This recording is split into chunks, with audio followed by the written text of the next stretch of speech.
Um, Guys, good morning. Ah, Punta tayo sa market, bili ng itlog at bigas.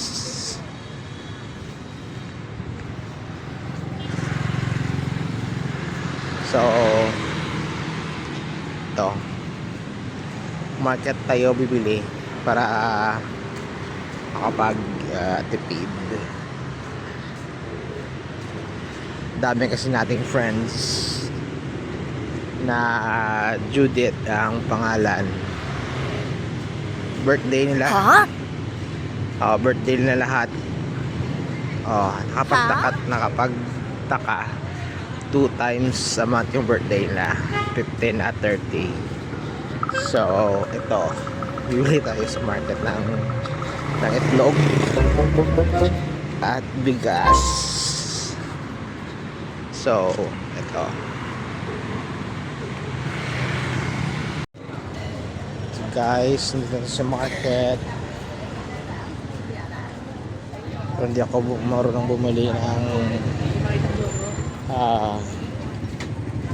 vegetables dito. So itlog lang muna at rice.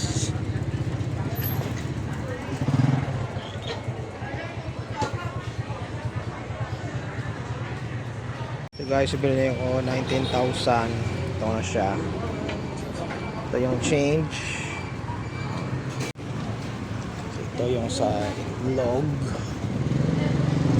Tag 5 pesos, 6 pesos to.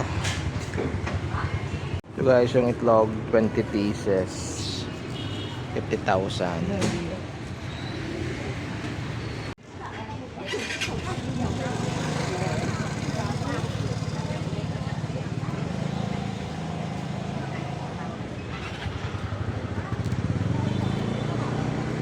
So uwi na tayo guys. Kabili na tayo ng itlog, 20 pieces, 50,000, or that's 5 pesos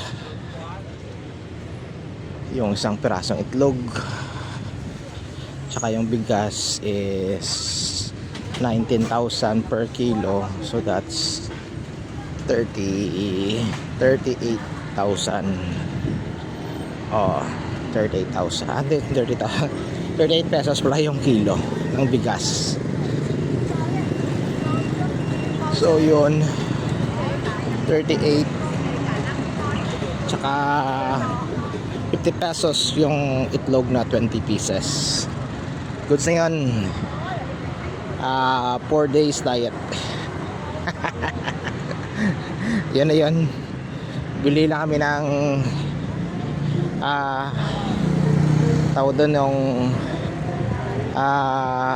vegetables sa Winmart, yung sa kanilang parang 7-Eleven, pero mura kasi yung Winmart parang yun din yung yung grocery store sa malls dito. So ito po, Morning Street, yung nag-iiyak ka. Itong street sa Vietnam pag umaga. So let's cross the road.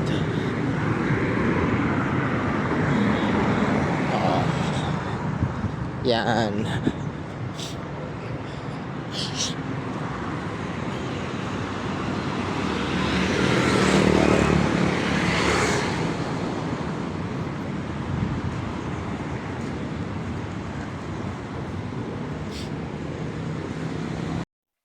So guys, ito na ako sa bahay. Sasalin ko na yung binili kong itlog sa tray. Yung tray na to is from itlog din, of course, na binili namin sa parang 7-Eleven, yung Winmart. So sinesave namin para may lagayan kami kasi wala kaming lagayan ng itlog. So yung isa may crack. Excuse me. So yun, ito na isang tray. So 20 lahat, 20 pieces to lahat. So ito yung schedule ko. ngayon. Not necessarily yung schedule, pero siyempre wala kaming itlog ngayon. So, after kong nihatid si baby sa school, sa daycare, pumunta ako ng market and then ito na yung mga itlog. So, para safe sila. Tsaka yung bigas, i-transfer ko rin sa isang isang plastic na matibay na plastic kasi parang minsan ma may magkaka-accident, no? Tagalog yung accident yun. Aksidente na maano ni baby yung bigas so transfer ko. So yun. So all on today, yung gasto ko is 50,000 sa eggs tsaka um 50,000 sa eggs tsaka 57 sa bigas. So yun.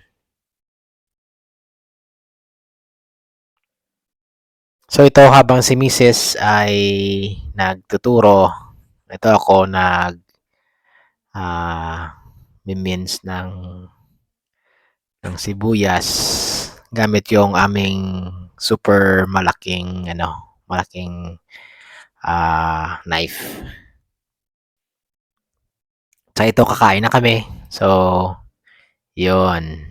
Okay, ready na yung ulam, itlog at saka yung ulam kagabi na hindi naubos, yung noodles na wala ng sabaw.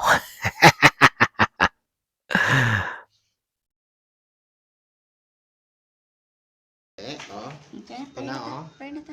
Pray na ta. Lord, King of very good. Thank you for this word blessed for our bodies and consumer pray. Amen. Amen. Kain. Oh, ito!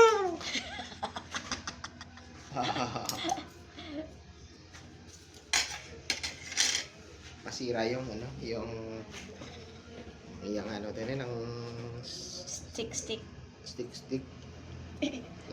Non-stick. Diba?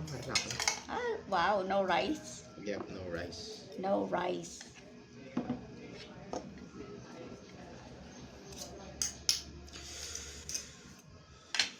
Carrots. Itlog sa umaga, itlog sa tanghali, itlog sa gabi. Hello, buhay OFW. Yeah.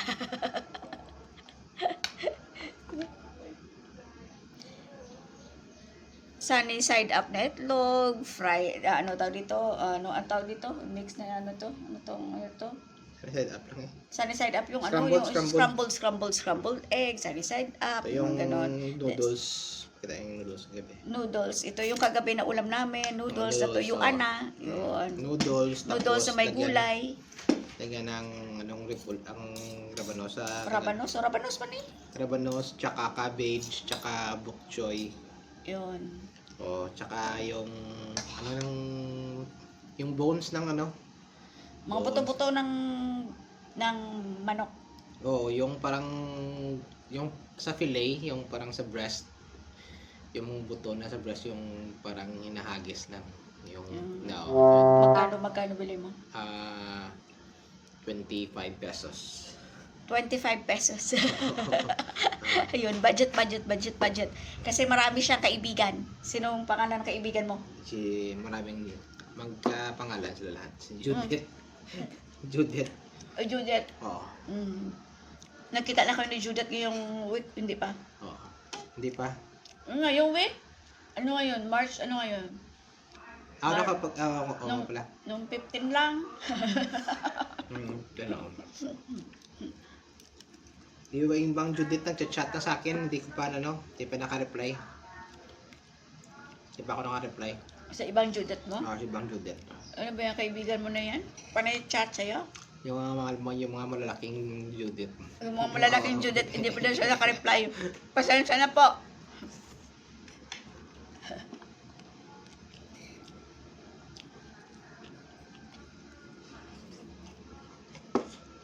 Yan, ganito lang kami. Habang nagtuturo ako sa umaga, siya pupunta ng market. Tapos, pagdating dito, magluluto siya. Tapos ko magturo, kakain kami ng breakfast. After nito, magpapahinga lang ng konti, matutulog na siya. Ako naman, either mag-i-edit ng video, mag-prepare ng gawain sa school, or maglalaba. Yun.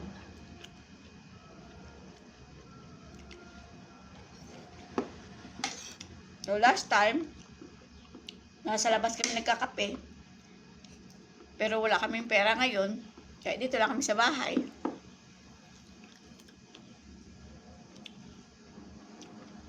Siya, Vietnamese na naka-chopstick yung parate. Practice lang, practice. Practice. Para sa next na tip, Next at that, next year, sanay na sa kain. sanay na siya sa ano daw. At saka kung may birthday ulit sa baba, kung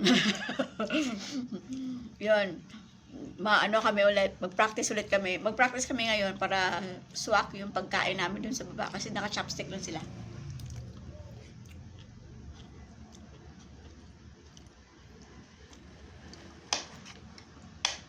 Kayo dyan sa Pilipinas, anong kinakain nyo? Ay, naku po, itlog. Walang sawang, walang tigil, yung expression, no? Na, ng itlog. Walang sawang itlog. Hindi kasi kami fluent sa Tagalog, ang hirap.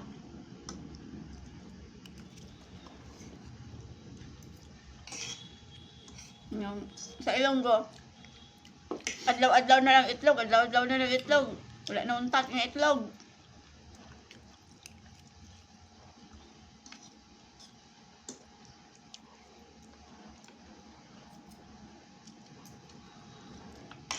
Tapos, yung isa, itlog noodles, itlog uga. Ano pa sa itlog? Itlog, cabbage. Mura kasi ng gulay dito, tapos masasarap ba? Matamis yung gulay. Yan. Yung itlog is, ito yung small at saka medium. Hindi para parehas kasi yung yung sizes, pero yung binili ko kanina, siguro mga 70% or 60% medium, and then large, and then siguro mga 3 or 4 na small na mga size na hindi naman small, parang small medium, pero lang, tag 5 pesos yung isa. Yun yung itlog dito. For normal, magkano yung itlog na bili mo? Yun din, either 5 or 6 pesos. Sa Pilipinas, magkano dyan yung itlog? Magkano na itlog last year pag alis nyo? 9? 9 or 10? 10 pesos. 10 pesos? Dito, 300 yung mga